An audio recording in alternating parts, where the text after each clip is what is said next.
Hello everyone, welcome to a new video, and today I want to talk about the former world chess champion Ding Liren.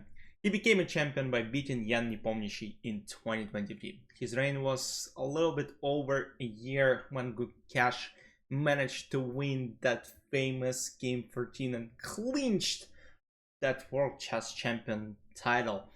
But I want to talk about something else, because recently there were some Chinese national games and Ding Liren was one of the participants. He has now no pressure on himself. He is no longer world chess champion, but still we see a lot of, crazy results from him.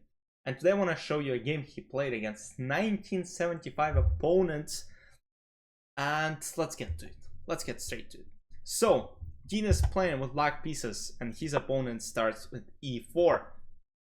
Pawn goes to e5, knight f3, knight c6, bishop c4, knight f6, we're getting to knight's defense. d3, bishop goes to c5, d6, that's all very normal, very common. And look, if I was playing against this guy with black pieces, I wouldn't go for e5. Because after e5 you get a lot of very boring positions where you kind of have to, push extra hard in order to win. I would go for Sicilian defense. And look, for players like Ding, he's just a huge favorite in this game. Like, I would go c5 no matter what. The guy is 1970, like, you gotta beat him. a4, okay, a6, c3, bishop goes to a7, knight bd2, castle. And yes, this guy is actually CM, candidate master, and he plays super well. But across all three time controls, this guy is not above 2000 FIDE rated. Like, I'm better than this guy. But okay, h6, let's not say things out loud, but okay, I should be at least better. Rook e8, knight f1, bishop goes to e6, and now the idea is to at some point play d5, and black should be very good in the center.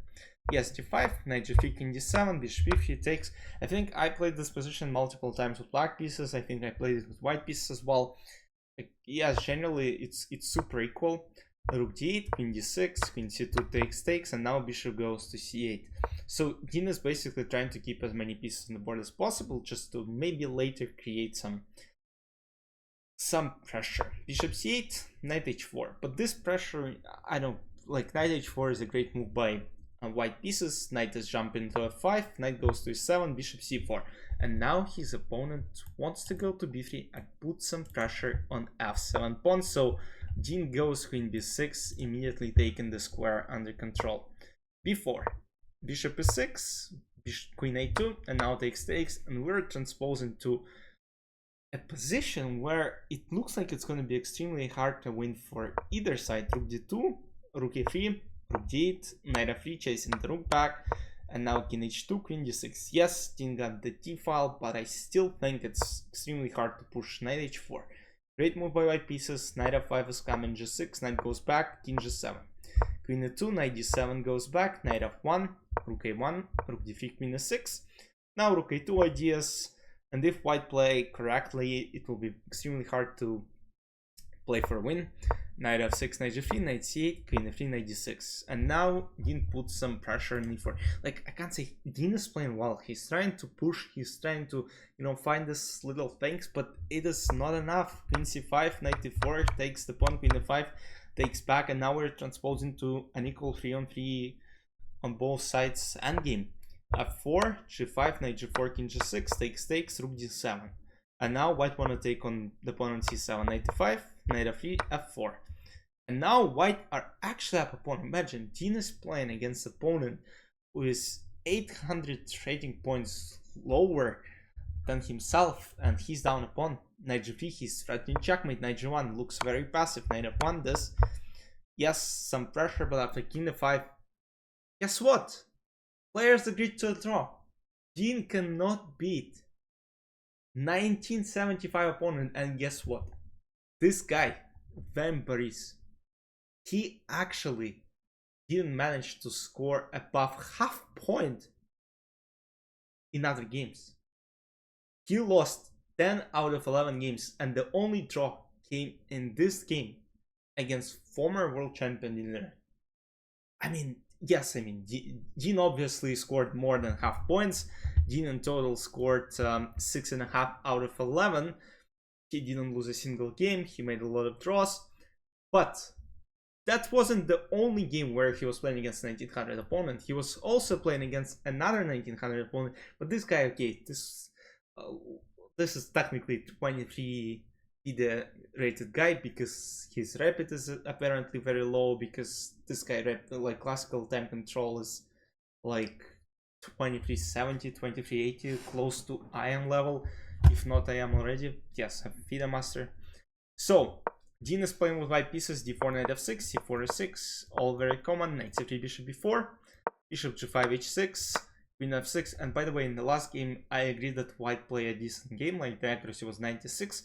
But look, I mean, I'm sometimes playing against, let's say, 1900 opponent, and on both sides it's like 96 accuracy. But at the same time, if I play Magnus in classical game, my accuracy will never be 96, because Magnus will never allow that to happen. But Ding did. Man, I want to play against the top guys at least like a couple of times in classical chess specifically. I played them in Bullet, like let's say against Magnus and Hikaru, but of course when it comes to classical chess it's completely different, and it's gonna be fun to do. But alright, that's probably never gonna happen, but you never know. Rook c1, t takes c4, bishop c4, and we're getting this, you know, Queen's Gambit declined. I mean, absolutely classical positions, and once again equal position on the board, and you know, player with black pieces played decent chess, and there were not too many chances. And I'm not sure how I can call it. Either this is a downfall or something else, but Ding cannot beat 1900 rated opponents. I mean, of course, it's they're decent chess players, but for the former world chess champion, and look, I'm not sure if we'll see the Ding that was playing back, let's say, in 2017 in St. Louis or 2018. Like, after the COVID, we never saw the same Ding. Like, the Ding before COVID was a monster. Like, he was probably playing on the same level as Magnus. Like, I still remember some of the matchups when Ding was beating Magnus, actually. And, you know, he was beating him pretty good. And now we see just a shadow of that Ding. Yeah, who is still a decent chess player, but as you might see, not everything goes the right way. And yeah, a lot of things influenced this. Yeah, look, I just hope we see, you know, a strong chess player who will be back competing against the best chess players on the planet. Yeah, let me know your thoughts on this, because, you know, many people have different opinions.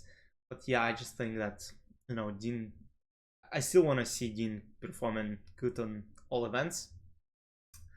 But yeah, it just looks too far, or maybe it will never happen again. But yeah, that's it for today. Let me know any feedback you might have. I'll see you in the next video soon. Bye bye.